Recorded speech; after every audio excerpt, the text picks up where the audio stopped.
সুপ্রিয় দর্শক, আসসালামু আলাইকুম ওয়া রাহমাতুল্লাহি ওয়া বারাকাতুহু। রমজানের চমৎকার এই সময়ে নিশ্চয়ই সিয়াম সাধনায় আছেন। আল্লাহ তাআলা সিয়াম সাধনা কবুল করে নিন, আমিন।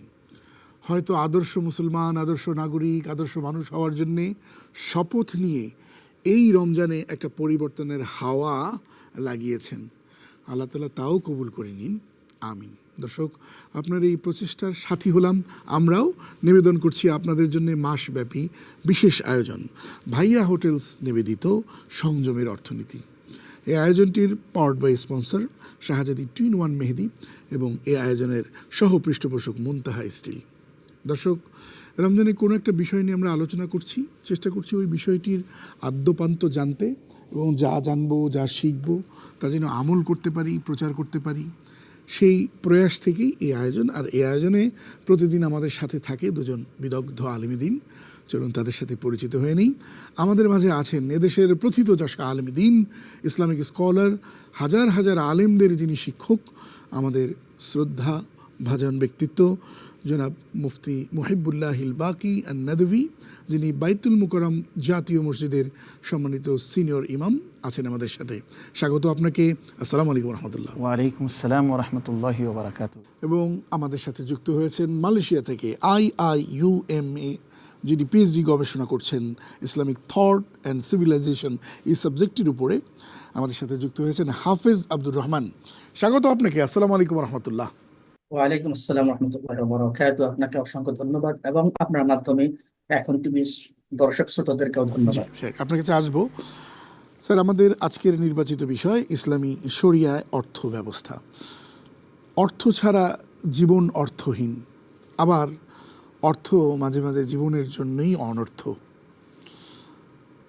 অর্থ ছাড়া একটি দেশ হয় পরাজিত, ব্যর্থ, আবার অর্থ থাকলে অনেক শক্তিশালী, অনেক অন্য দেশের জন্য আবার শক্তিশালী একটি অর্থনৈতিক ব্যবস্থার দেশ অন্য দেশের জন্য অর্থহীন অথবা অর্থশীল হয়ে ওঠে। সব মিলিয়ে অর্থ নিয়ে যদি বলি, ইসলামী শরিয়ায় অর্থনৈতিক ব্যবস্থার কাঠামো, এর সৌন্দর্য সব নিয়ে যদি আপনি আপনার মতো করে বলেন। আলহামদুলিল্লাহি রাব্বিল আলামিন ওয়াসসালাতু ওয়াসসালামু আলা আশরাফিল আমবিয়া ওয়াল মুরসালিন, আম্মা বাদ। অর্থ, সম্পদ, এগুলি একটি জাতি স্বাধীনভাবে দাঁড়ানোর জন্য বড় একটা রক্ষা কবচ এবং বড় একটা মাধ্যম।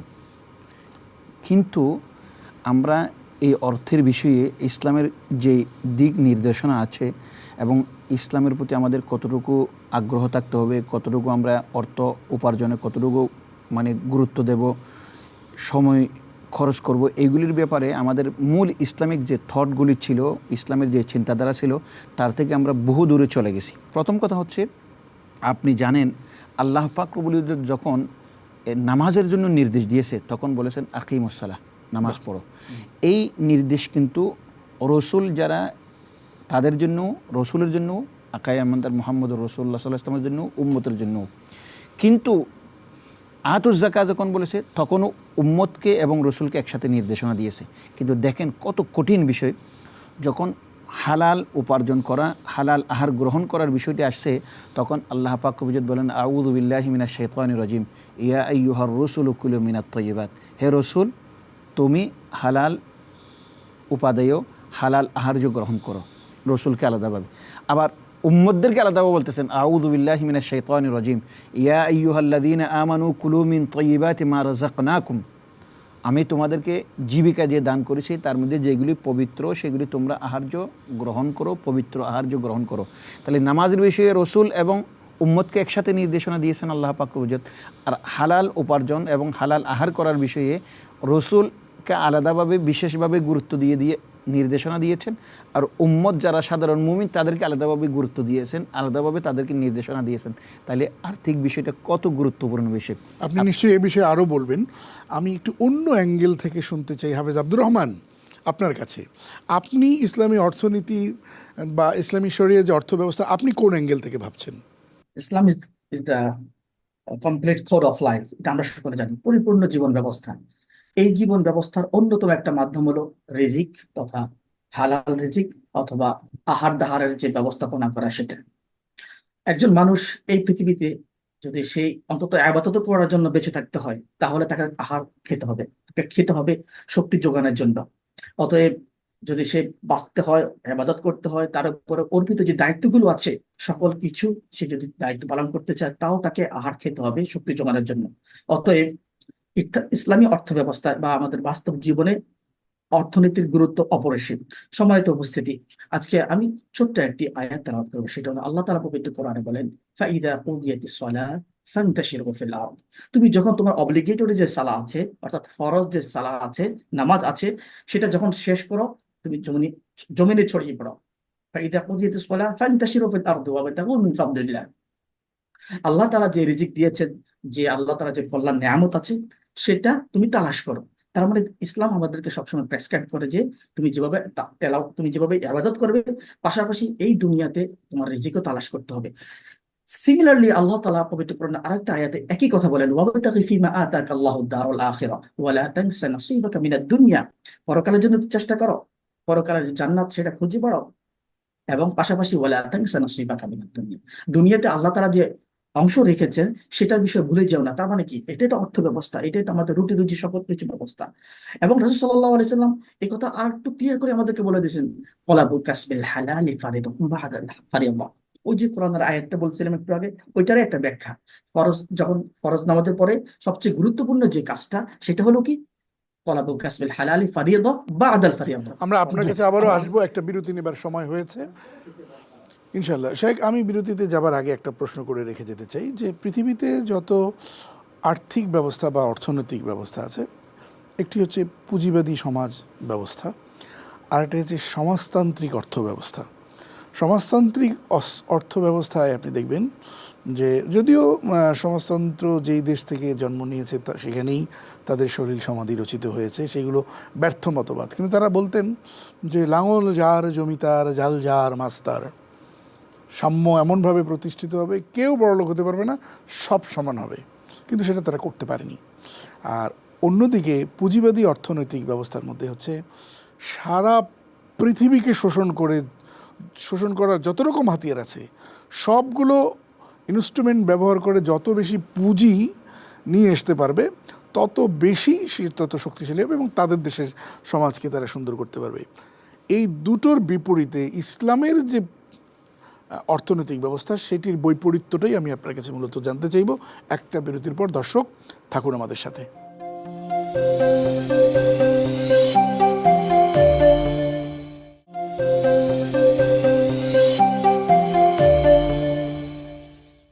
স্বাগত আরেকবার, সাথে ছিলেন অসংখ্য ধন্যবাদ। দর্শক দেখছেন ভাইয়া হোটেলস নিবেদিত সংযমের অর্থনীতি, পাওয়ার্ড বাই শাহজাদি টুইন ওয়ান মেহেদি। এই আয়োজনের সহ পৃষ্ঠপোষক মুনতাহা স্টিল।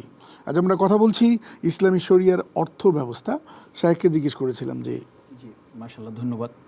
আপনি যে কথাটি বলেছেন সমাজতন্ত্র এবং পুঁজিবাদ, দুইটার যে একটা ব্যাখ্যা দিয়েছেন, তার সারসংক্ষেপ হলো এটা। সমাজতান্ত্রিক মতবাদে তারা ব্যক্তি মালিকানাকে একেবারেই অস্বীকার করে, বলে যে সবগুলি সরকার মালিক, অর্থাৎ ব্যক্তি মালিকানা বলতে কিছু থাকবে না। আর পুঁজিবাদী ব্যবস্থার মূল মন্ত্র হলো ব্যক্তি নিরঙ্কুশ সম্পদের মালিক হবে, সে যতই উপার্জন করবে সেখানে আর কোনো অধিকার থাকবে না। কিন্তু ইসলাম বলতেছে না, যদি সমাজতান্ত্রিক যে মতবাদ, এতে যদি কোনো ব্যক্তি মালিকানা না থাকে, ব্যক্তির অধিকার না থাকে, তাহলে মানুষ কর্মহীন হয়ে যাবে, মানুষ কর্মের প্রতি উৎসাহিত হবে না। ইসলাম হলো ভারসাম্যপূর্ণ একটা ধর্ম, যেখানে একজন ব্যক্তি মালিকানাও থাকবে, নিরঙ্কুশ থাকবে না, যাতে করে আল্লাহ পাক বলেন ওয়াফি আমওয়ালিহিম হাক্কুল লিসাইলি ওয়াল মাহরুম। তুমি সব উপার্জন করেছো, কিন্তু তোমার এই অর্থের মধ্যে যারা নিঃস্ব, অসহায়, দুর্বল, তাদের মালিকানা রয়েছে। এই মালিকানা যে তুমি তাদেরকে দিচ্ছ, এটা তোমার কোনো এহসান নয়, আমি তোমার মাধ্যমে তাদেরকে দিচ্ছি। এই যখন অনুভূতি হবে জাকাত দেওয়ার সময়, তখন মানুষ মনে করবে যে আমি আমার মালিকের পক্ষ থেকে বিতরণকারী, এইগুলি আমি তাদেরকে এহসান করতেছি না। সেজন্য জাকাত দেওয়ার সময় নিয়ত করতে হবে আমি আমার দায়িত্ব পালন করতেছি, আমি কাউকে যে অনুগ্রহ করতেছি তা না, আল্লাহ পাক আমাকে দায়িত্ব দিয়েছেন। আমি একটু আসতে চাই আব্দুর রহমান আপনার কাছে। রাষ্ট্রের জি অর্থ উপার্জনের সোর্স আমাদের দেশে ভ্যাট এবং ট্যাক্স। আমরা সবসময় পরামর্শ দিয়ে থাকি যে কল্যাণকর রাষ্ট্র গঠনে জাকাত ভিত্তিক অর্থনৈতিক ব্যবস্থাটাকে যদি যুক্ত করা যায় তাহলে রাষ্ট্রের পকেটে আরও কিছু টাকা আসে, এবং রাষ্ট্র যদি এমন একটা ব্যবস্থাও নেয় যে আচ্ছা ঠিক আছে আপনারা তো ট্যাক্স দিচ্ছেন, আপনারা জাকাতও দেন, আপনারা যদি এমন একটু বলে দেন যে আপনার প্রদত্ত জাকাতের টাকা 8টা খাতেও ব্যবহৃত হবে এবং রাষ্ট্রের অন্যান্য ভালো খাতেও খরচ করা হবে, এভাবে উইল করে দিল।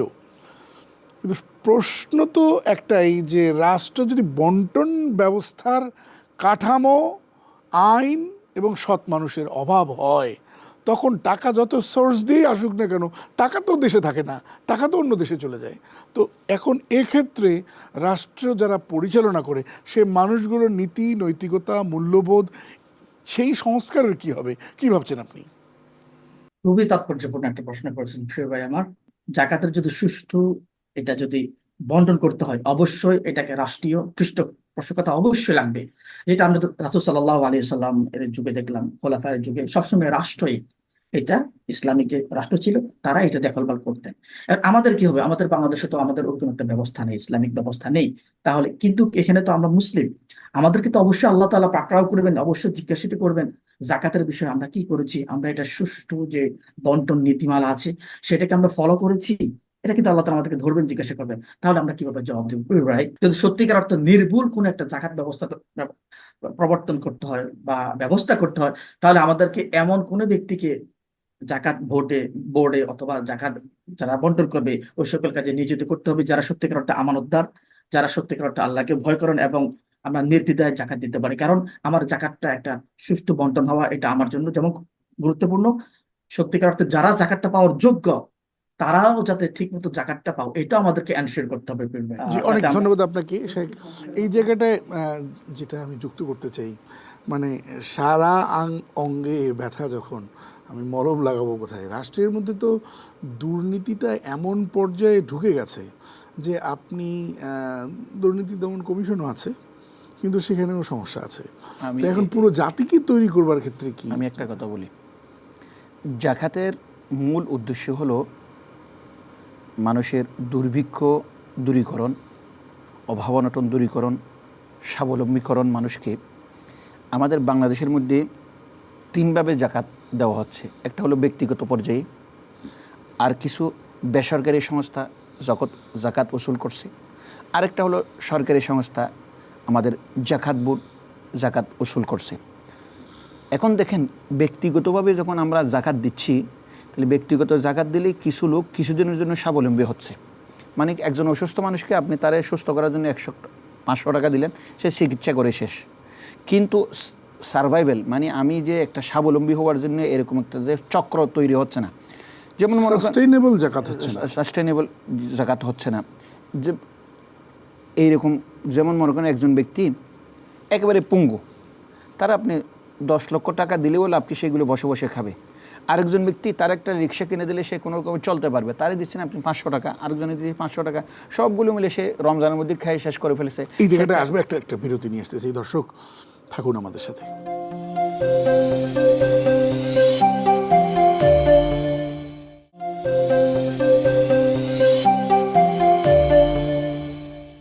স্বাগত আরেকবার, সাথে ছিলেন, অসংখ্য ধন্যবাদ। দর্শক, আপনাদের জন্য আমাদের মাসব্যাপী বিশেষ আয়োজন ভাইয়া হোটেলসের সৌজন্যে সংযমের অর্থনীতি। এই আয়োজনটির পাওয়ার্ড বাই স্পন্সর শাহজাদি 2-in-1 মেহেদি। এই আয়োজনটির সহ পৃষ্ঠপোষক মুনতাহা স্টিল। আজ আমরা কথা বলছি ইসলামী শরিয়ায় অর্থ ব্যবস্থা। শেখ চমৎকার করে বলছেন।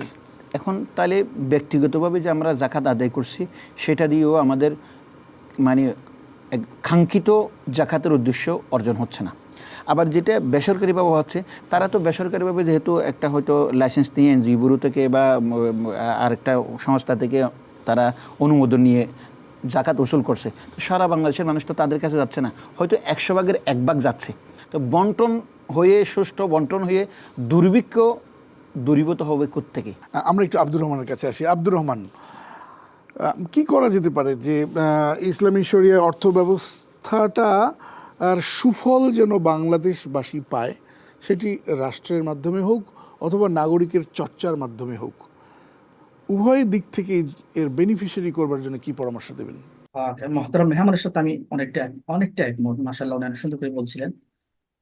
প্রিয় ভাই, ইসলামী অর্থনীতি শুধু জাকাত, হ্যাঁ জাকাত ফোকাসিং, জাকাত থাকবে আমাদের ফোকাসিং, এর বাইরেও কিন্তু আমাদের বিশাল বড় একটা ক্ষেত্র আছে। আমি যদি মানুষকে যদি নিরাপত্তা, আর্থিক নিরাপত্তা দিতে চাই আমি, তাহলে শুধু জাকাত না, জাকাতের বাইরে আরো অনেকগুলো বিষয় আছে। মানুষের দৈনন্দিন জীবনে যে ধরনের দ্রব্যমূল্য আছে বা মানুষের আরো লেনদেনের যে বিষয়গুলো আছে, প্রতিটা ক্ষেত্র যদি আমরা নিরাপদ করতে পারি, তাহলে কিন্তু মানুষ ইসলামী অর্থনীতির যে মূল সুফল সেটা কিন্তু পাবে। জাকাত তো থাকছেই, এটা তো একটা দেশে তো আর সকল মুসলিম না, আমাদের বাংলাদেশে অনেক ধরনের ধর্মীয় মানুষ থাকতে পারে, আছে। অতএব আমরা যদি সত্যিকার অর্থে যতগুলো অর্থনৈতিক সোর্সেস আছে যেগুলোর সাথে আমরা বাস্তব জীবনে রিলেটেড, সেগুলোকে যদি আমরা নিরাপদ করতে পারি, যেমন নাকি যদি কালোবাজারি আমরা বন্ধ করতে পারি, এরপরে চক্রবৃদ্ধি হারে একজন শ্রমিক সে যখন তার ফসলটা মাঠে ফলায়, এই সে যে পণ্যটার দাম ওখানে থাকে 10 টাকা, সেটা কিভাবে শহরে এসে 50 টাকা, 100 টাকা, 200 টাকা হয়ে যায়। এটা সিস্টেমেটিকলি পুরোটা কলাপস করছে। ব্যাপারটি যেটা দাঁড়ালো, আসলে সব কিছুর গোড়ার কথা বা মূল কথা হচ্ছে প্রত্যেকটা মুসলমান যদি কোরআন সুন্নাহর আলোকে ব্যক্তি, পরিবার, সমাজ জীবন তৈরি করে, তাহলে রাষ্ট্র উদ্যোগ না নিলেও কিন্তু ইসলামী অর্থনীতি বলুন বা সমাজ সংস্কার বা রাষ্ট্রের উন্নয়ন সকল ক্ষেত্রেই কিন্তু রোল প্লে হতে পারে। তবে একাই শুধু মানে সাধারণ মানুষ জেগে উঠলেই হবে না, রাষ্ট্রকেও দায়িত্ব নিতে হবে। শেখ, আপনি কিভাবে সলিউশন চিন্তা আমি করেন? আপনাকে বলি, প্রথম হচ্ছে ইসলাম এমন কিছু নিয়ম কানুন আছে যেগুলি আপনি ব্যক্তিগতভাবে আদায় করতে পারবেন, কিছু নিয়ম কানুন আছে যেটা আপনি ব্যক্তিগতভাবে আদায় করতে পারবেন না।